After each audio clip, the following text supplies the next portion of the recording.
Em Ninjago nós temos diversos personagens, e um desses personagens são os ninjas que a gente conhece. No caso, eles são personagens principais da história, mas também tem aqueles ninjas secundários, que é esses ninjas que a gente vai falar hoje. Isso e muito mais em Ninjago Confidencial.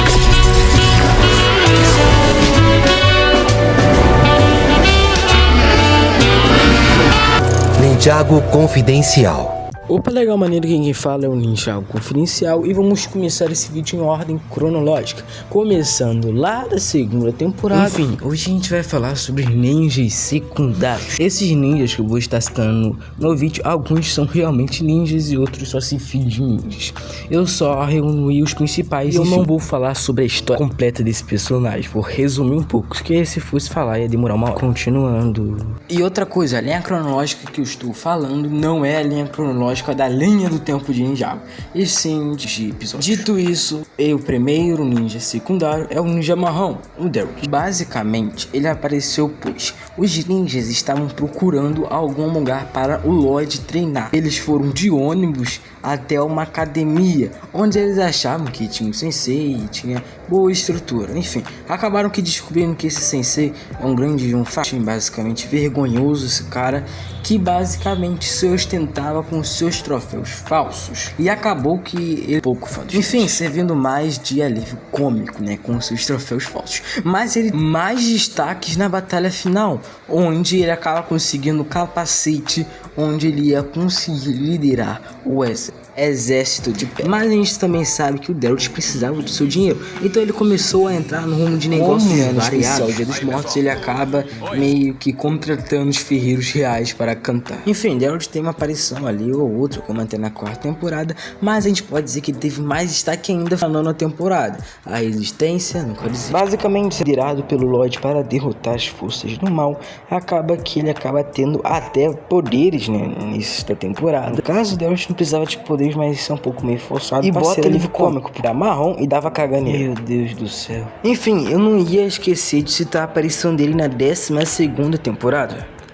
Lógico, esse episódio que eu estou falando é o Ninjago Confidencial, o episódio lá do Prime Empire da 12ª temporada, que é um episódio até que bem engraçado, onde o Zane e a Pixel estão investigando onde está o Newton. E outra coisa que aparece nesse episódio também, além do Derek, cara, é que como esse bar, né, que o Derek é dono, já ia esquecendo de falar, tem ladrão. Na 8ª temporada dos Filhos de Garmadon, agora é um bando de ladrão aleatório. Cara, você é amigo dos ninjas e tem um bando de ladrão no estabelecimento, enfim. E pra quem não sabe, o Derek é um dono de um bar, né? Ah, que eu já ia esquecendo, não é um bar, é um karaokê bar. Isso é muito desnecessário. Mas o Zane e a Pixel acabam descobrindo, o amigo do Newton Dye se segue. Acontece confusão. Cara, esse episódio é muito bom, eu recomendo você ver ele. Agora, essa é uma atuação realmente de heroísmo, porque as outras coisas que ele fez também não era heróico, mas basicamente ele salvou pessoas na enchente do Odira, onde ele estava em excursão, sendo que ele conhece todos esses lugares. Algumas coisas não fazem sentido em Ninjago, mas acaba que ele salva, entre aspas, né, as pessoas que ele olha. Enfim, ele acaba sendo peça importante, entre aspas, no resgate das pessoas. Enfim, mas na temporada seguinte, né, em Cristalizado, ele começa a ter mais, né, destaque, onde ele é o advogado dos ninjas. E ele também, né, aparece trazendo pessoas para a reconstrução do mosteiro. Derek é um personagem até que um pouco interessante. Quando era menorzinho, né, criancinha, eu gostava muito dele, né, porque ele era um ninja que não tinha poderes elementais, mas era um ninja marrom, era um ninja diferente. Mas ele acaba servindo muito mais para alívio cômico. Enfim, o Derek é um personagem até que às vezes é engraçado, mas é muito poucas vezes, mas ele acaba sendo muito forçado. Agora vamos para a próxima, no caso, vamos falar da Skyler, onde ela é uma mestre elementar do Amba, onde, cara, esse poder elementar pra mim é um pouco meio... Basicamente você consegue absorver os poderes dos outros, tá? Ela é apresentada na 4ª temporada, onde ela é filha do Chen, onde rola todo aquele plot twist da 4ª temporada. Kai descobre que ela trai os ninjas, mas ela é a ninja do Amba. Ela era relacionada à cor laranja, só que no final ela seguiu seu caminho e acabou se tornando uma vendedora de macarrão. Enfim, desde a 4ª temporada ela aparece uma vez ou outra, mas na 9ª temporada ela acaba fazendo a resistência. Sim, gente, a resistência não começou com Lloyd, e sim com a Sky, onde ela recuperou seus poderes, e além disso ela reuniu alguns mestres elementais. Esses não são qualquer mestres elementais, são os mestres que tiveram mais destaque na quarta. Enfim, até que eu gosto bastante dessa aparição dela. Lembrando que ela aparece a temporada toda e ajuda muito os ninjas a recuperar a cidade de Ninjago. Depois ela vai voltar a reaparecer, né, em Cristalizados, onde o Lorde acaba ligando para ela ajudar eles. Tá, ela aparece durante a temporada, é bem importante, mas é um personagem muito legal, né? Enfim, basicamente a Skylo dos mestres elementais apresentados da quarta, pode dizer que ela é que a comunidade mais gosta. E você é a Skylo, a filha do Tim, mestre do âmbar, com a habilidade de absorver os poderes dos outros. Tá, eu sei que o personagem que eu vou falar agora apareceu segundos antes do que a Skylo. Então, esse basicamente Temos o Griffin Turner, neto do mestre da velocidade. Griffin Turner, ele no caso, ele é uma velocidade. No caso em Ninjago, a gente só retrata ele como Turner, mas o nome real dele é Griffin. Basicamente na época ele era considerado morto, então ele meio que era o ninja. Ele também servia como alívio. Eu particularmente gosto muito do Griffin Turner, eu ficava muito animado quando eu era criança e via ele já lutar. Que ele era meio que o Flash, né, no universo de Ninjago. E às vezes ele era até engraçado um pouco. Enfim, é o neto do mestre da velocidade, onde a gente acaba descobrindo que o seu pai não despertou o poder da velocidade, mas ele despertou. E olha que na minha opinião ele contribuiu para a batalha. Enfim, ele acaba sendo um dos finalistas do torneio do Mestre Chen, mas no final acaba sendo enganado, assim como os outros mestres elementais. Tá, me empolguei. Enfim, ele ajuda a derrotar o Chen e cada um segue com sua vida. Então o Turner vai reaparecer só na nona temporada. A resistência nunca desiste e ele acaba ajudando na revolta de Krypton. Enfim, mas essa é a sua última aparição, onde até agora a gente não sabe o que aconteceu. A gente não sabe nem se ele não aparece, né, no torneio de matrizes. E outra coisa, provavelmente ele nem vai reaparecer, já que a gente tem o Zu, mestre do reflexo, que basicamente é velocidade. Mas na minha opinião isso é um pouco meio, né, decepcionante, porque velocidade é um dos meus elementos favoritos. E também Turner, eu gostava muito dele. Mas a primeira aparição do Turner, no caso, é na quarta temporada. Nessa mesma temporada aparece o Moro, que é o próximo dessa lista. Ok, antes de vocês falam que o Moro é um personagem principal, pra falar a verdade, ele só teve mais importância na quinta temporada, onde basicamente ele é o vilão principal. Mas, ao passar do tempo, ele acaba perdendo seu destaque e ficando muito tempo sem aparecer em Ninjago. Mas vou dar uma breve resumida da história dele. Basicamente ele é um garoto mendigo que foi resgatado pelo Mestre Yu, onde o Mestre Yu viu o potencial, onde basicamente ele achou que ele poderia ser um ninja, onde ele acabou se destacando dentre outros alunos do Mestre Yu. Então o Mestre Yu criou aquela esperança: esse é um ninja verde, mas ele estava completamente errado.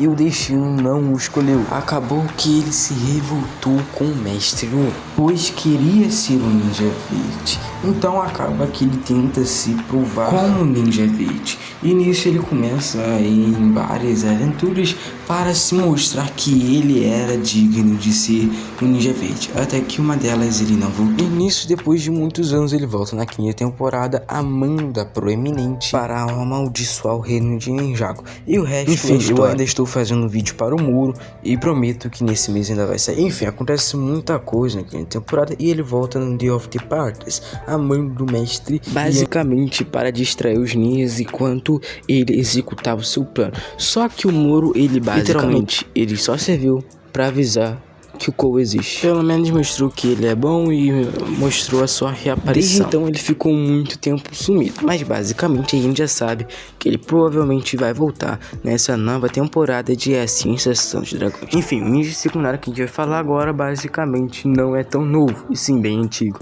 que no caso eu não vou falar também só de um, de dois, que é o Rei e a Mai. Basicamente eles lutaram nas guerras serpentinas e lutaram contra os Irmãos do Tempo. Enfim, Rei e Mai foram grandes mestres elementais, sendo essenciais para a derrota dos Irmãos do Tempo, onde basicamente foram eles que fizeram as lâminas do tempo, basicamente a sua maior invenção, que, mano, cá entre nós, é uma baita arma que conseguiu conter um poder elementar. Só que depois da batalha, o Krunks se revela a eles e basicamente ameaça o Wei e a Maya, onde basicamente se eles não trabalhassem para ele, ele ia atacar os seus filhos, e o Wei e a Maya não podiam fazer nada, já que eles já perderam seus poderes elementais. E nisso eles voltam só lá na 7ª temporada, depois dessa descoberta para ajudar os ninjas. Depois do que rola da treta do Krunks e a Krunks, eles acabam voltando na 15ª temporada, pois o mestre o chamou a Maya, antiga mestra da água, para ajudar a Nia a controlar o seu poder. E enquanto a Maya ela fica treinando basicamente a Nia, o Wei fica jogando videogame. Enfim, eu gosto bastante da participação deles, eu gosto muito, mas mostra também que o outro lado é mais esforçada e o Wei é um pouco meio preguiçoso. E nessa temporada também é nos mostrado que o mestre Lu também chamou o Wei para uma pesquisa, que basicamente o resultado era que o antigo mestre elemental perdeu seus poderes totalmente.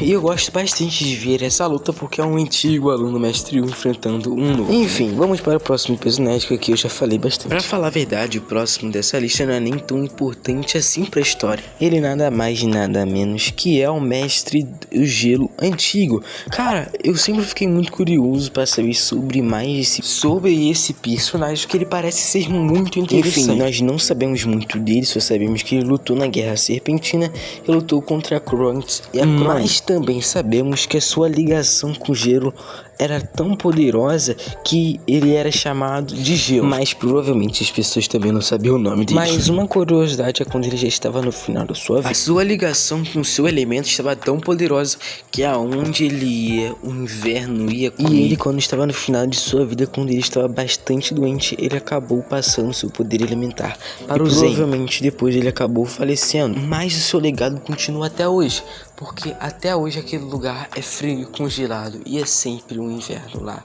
pra você ver como esse mestre do gelo era muito poderoso. Enfim, agora a gente vai para o último membro dessa lista, que é o Nelson, que no caso é o Nelson. Basicamente, na 6ª temporada, ele quebrou as suas 2 pernas e ele estava no hospital, e ele sempre tinha um desejo, um sonho de ser um ninja, até que os ninjas foram pro hospital visitá-lo e acabaram declarando ele como um ninja honorário. E toda essa parte de ser um ninja honorário é canônico, tá, gente? Realmente aconteceu. Mas enfim, anos depois se passaram e a gente acabou de descobrir que o Nelson quebrou diversas partes do corpo e ele já estava com uma certa idade, então ele começou a trabalhar como um entregador de jornal. E basicamente esse episódio que nos mostra ele sendo um entregador de jornal é o episódio favorito da comunidade dentre esses filhos que tem na 11ª temporada. E convenhamos, meus amigos, o Nelson é um personagem muito maneiro.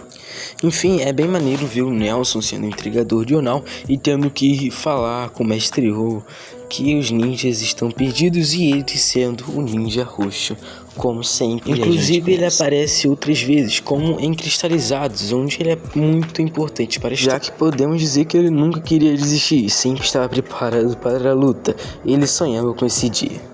E uma coisa que eu gosto bastante de ver é que enquanto os ninjas estão resolvendo algo sério, quem está no meio deles? O Nelson. E outra coisa, quem descobre o segredo da forma do dragão é o Nelson. Por isso e diversos outros fatos, podemos dizer que o Nelson é o último aluno da academia do mestre. Mas enfim, nós não sabemos onde está o Nelson em A Sensação dos Dragões, mas eu não sei se eu fiquei maluco. Esse dia eu estava vendo A Sensação dos Dragões e esse garoto se parece muito com o Nelson, mas provavelmente não é o Nelson, porque o cabelo é um pouco meio diferente, mas fica essa curiosidade que ele se parece muito com ele. Enfim, já vou encerrar o vídeo. Só queria falar algumas coisas que está sendo muito difícil para fazer vídeos e provavelmente vou começar a postar mais shorts do que vídeos longos. E se eu for postar vídeos longos vai ser realmente longo. Eu ainda demorei muito esse vídeo para editar porque eu tô sem tempo. Basicamente foram 275 gravações de áudio e eu não estou mais ou menos umas 2 semanas para editar. Mas esse foi o vídeo, espero que vocês tenham gostado. Valeu e fui.